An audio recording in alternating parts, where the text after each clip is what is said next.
What's going on, guys, and welcome back to Top 10 Nerd. Isaiah Bradley just absolutely stole the show in Falcon and the Winter Soldier. Carl Lumbly did an exceptional job bringing this character to life, and his grandson may just be more important than we think as well. But I'll get into that a little later on. For now, here to fill you in on the top 10 Isaiah Bradley Captain America facts that you need to know, I'm Taylor McWatters. Let's count them down. Kicking off the list at number 10. Faith. To start from the beginning, we dive into Truth, Red, White, and Black, released in 2003, written by Robert Morales with pencils by Kyle Baker. Isaiah Bradley grew up in New York City. That's where he met his wife, and this was around the 1940s when the attack on Pearl Harbor happened soon after, and then the US entered the war, so Isaiah had to leave Faith, pregnant too, may I add as well. They were head over heels for each other, madly in love. They spent their honeymoon at the World's Fair in Queens, and he was promising to come back to her. Their daughter, named Sarah Gale, was odd from other soldiers once Isaiah arrived. She was named after her grandmother, so technically both Captain Americas both had mothers with the same name. Fun little fact there. Number 9. The secret mission. Their unit wasn't even told about details for this mission that they were about to take part of. A mission that would be the last for most of them. There was no warning, there was no heads up, they were just passed on information, almost like it was casual. At 2300 hours tonight, they're to take part in a special night training exercise. No gear, no weapons. Now, some of the guys thought that this was because of a previous altercation that had happened with Fauntleroy hours earlier, one of the other soldiers. Now, these asshole soldiers said horrible things to him in passing, and he popped one right in the nose. So now they think maybe it's punishment for that whole thing. It's in fact much worse. Number 8. New orders. Upon arriving to Camp Cathcarl at 2300 hours, Major Brackett was interrupted right before they were all about to head out on this night training exercise. He was interrupted by Colonel Walker Price, military intelligence. He marches up to relieve him of his command. Just like that, direct from command, end of story, no questions, get out of here. The commander states that they're shutting down the entire camp because it turns out Camp Cathcarl never truly existed. Number 7.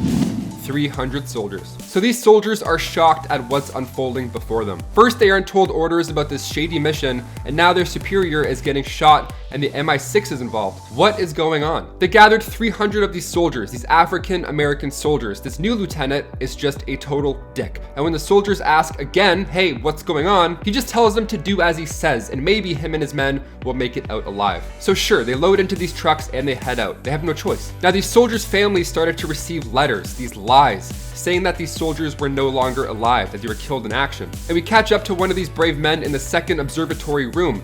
They don't even refer to him by name, they just call him Subject A23. And at 1700 hours, they administered more serum into his arm. Afterwards, the room cleared and this poor guy reacted horribly to the serum, and sadly, he didn't survive. The soldiers were being used as test subjects for a super soldier serum. Meanwhile, Faith is in the midst of planning a funeral for Isaiah while Isaiah is still alive. Just heartbreaking stuff. These soldiers that did survive the serum, well, it was a small number, and even so, they were having trouble coping with its chemical compounds. But it didn't take long for Faith to see the flaws in this whole story. Number 6, the Black Ops team. While Faith was having a hard time coping with Isaiah's apparent passing due to an explosion, the remaining soldiers were used as this Black Ops team, the remaining super soldiers, that is. They were sent to Germany's Black Forest first. Now these super soldiers were wiping out everybody. One by one, these soldiers started to get taken out. There's arguments about what's right and wrong, what exactly they're doing. They're comparing their stories to Captain America. It's a mess. So finally, Maurice snaps and launches a well-deserved haymaker at Private Merit. And Isaiah Bradley is left to endure a mission that is now deemed a final one. Without the help of any of his Black Ops team, he has to go alone. And he gets himself a fitting suit for the journey. Number 5. Black Captain America. Issue 5 of Truth, Red, White, and Black opens with Isaiah Bradley suited up in the stars and stripes, one of Captain America's uniforms, and he was just laying these guys out. A full-on super soldier, a full-on Captain America with the shield and all. The shield was triangular, and he decorated it with the W campaign eagle crest.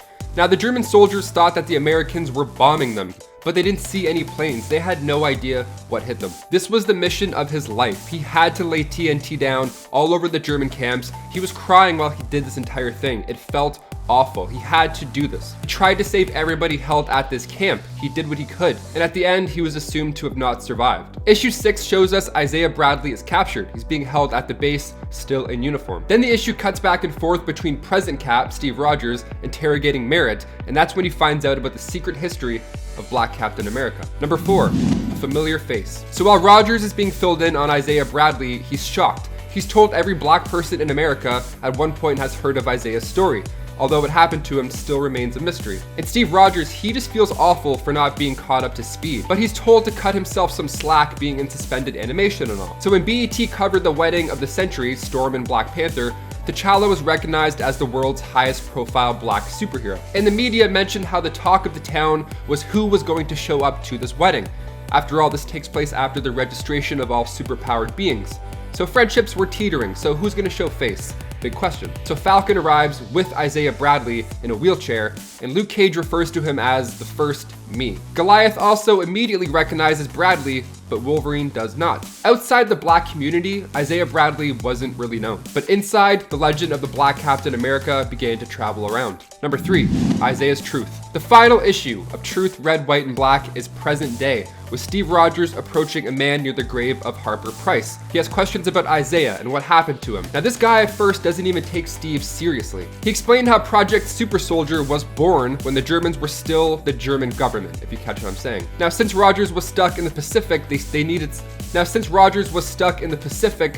someone. They needed Bradley. Now Steve's not happy at this point. He tells Price that the war was about saving people, not endangering them. Now Price gets what he deserves when Rogers informs him that 2 days earlier he bought enough of Koch International stocks, and that he'll be at the next meeting ready to kick out Price, where he'll then be arrested for all those lives lost. And then we cut back to present day, and although they were sworn to secrecy, the visitors that Isaiah would get were quite a big deal. And yes, Isaiah Bradley is still alive. In 1960, on the day of Kennedy's inauguration, Isaiah was granted a full pardon and he was sworn to secrecy. Number 2, Josiah X. In 1953, years prior to Isaiah's release, Faith had moved with Sarah to Mount Vernon, Virginia, and a young woman approached and said that she has Faith's son. Well, what happened was the military harvested some DNA from Isaiah and eggs from Faith during her appendectomy surgery, and after 38 failed attempts, Josiah was born. Faith kept the child for a bit, but felt that she had to leave him on a train for everybody's safety, including his own. And then 25 years later, Josiah returned, he met his family. Now again, he couldn't stick around and he was told to come back when the time was right. When the Bradley family moved back to the Bronx, he would visit more often. Number 1, Eli Bradley.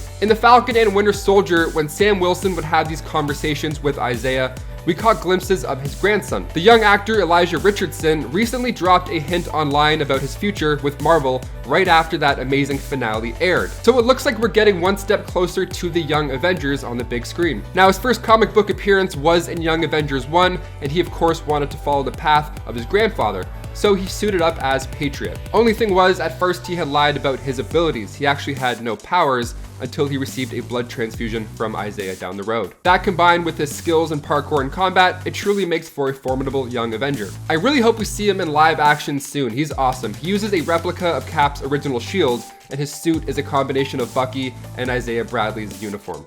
So I can't wait to see that on the big screen. Guys, thank you so much for watching. Please drop a comment down below on which other super soldiers you would love to hear more about. I've been your host, Taylor McWatters. Thanks so much for watching Top 10 Nerd, and we'll see you next time. Peace.